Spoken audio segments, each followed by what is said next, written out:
Hello everyone, welcome back to my channel চন্দ্রিমার রোজনামচা। সকলকে জানাই শুভ জামাই ষষ্ঠী। জামাই ষষ্ঠী বলে যে শুধু জামাইয়ের জন্যই বাটা নিতে হয় তা তো নয়, আমারও ঘরে ষষ্ঠী আছে। ষষ্ঠী মানেই তো আমার ছেলে, তাই সকালবেলা ঘুম থেকে উঠে তাড়াতাড়ি করে স্নান করে আমার ছেলের জন্য আমি আমার বাটাটা সাজিয়ে ফেলছি। ছেলেটা অবশ্য এখন ঘরে নেই, সে গেছে পড়তে, তাই ও আসার আগে বাটাটা রেডি করে রাখছি। ও এলে ওকে স্নান করিয়ে একটা নতুন জামা পরিয়ে তারপরে ওকে ষাটের জল দেব।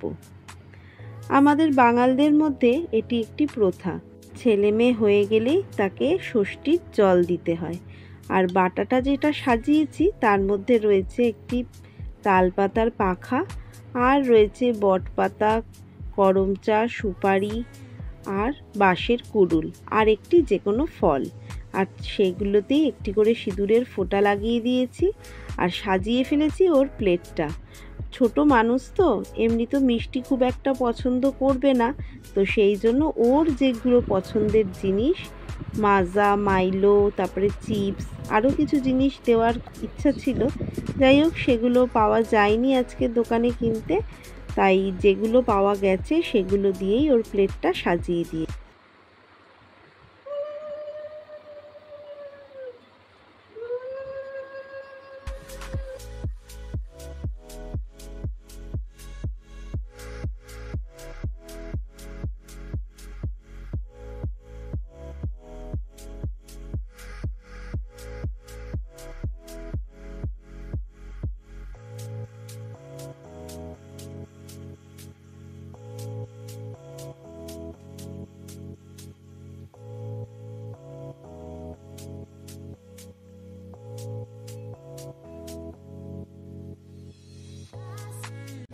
ওকে ষাটের জল দেওয়া শেষ।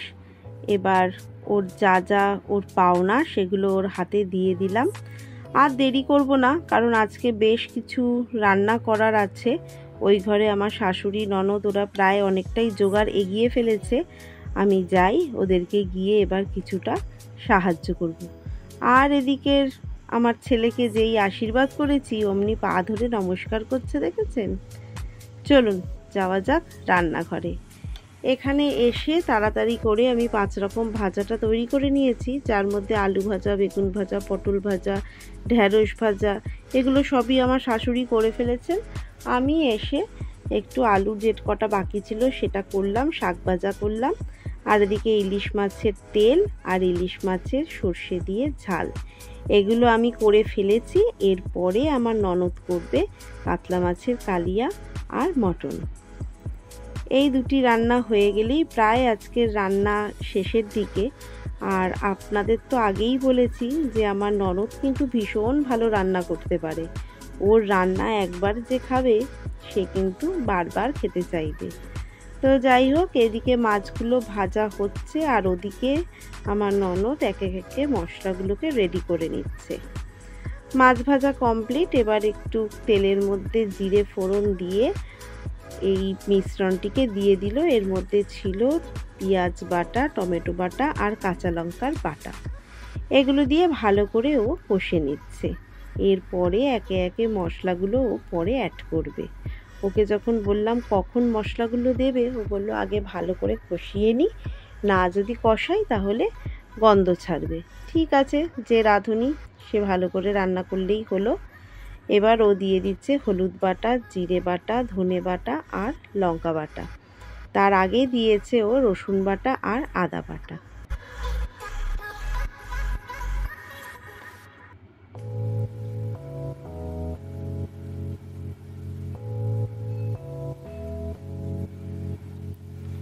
কালারটা দেখেই মনে হচ্ছে কালিয়াটা কিন্তু দারুণ হবে।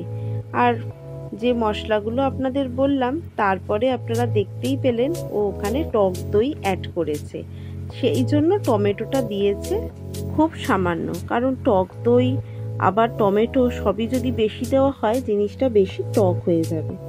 তো এদিকে ওর মশলা কষা হয়ে গেছে, আর একটু ঝোলটা ফুটলেই মাছটা দিয়ে দেবে। আর এটা হয়ে গেলে বাকি রইল শুধু মটনটা। আজকের দুপুরের কিন্তু জামাই ষষ্ঠীর খাওয়ার হেব্বি জমজমাট।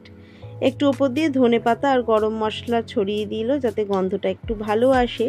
আপনাদের একদিন বলেছিলাম যে ওর রান্না একদিন আপনাদের দেখাবো, তো সেইটা আজকে দেখানো হয়ে গেল। এই যে এখানে আমাদের কাতলা মাছের কালিয়া রেডি। তাহলে আজকের মেনুটা বুঝতেই পারলেন।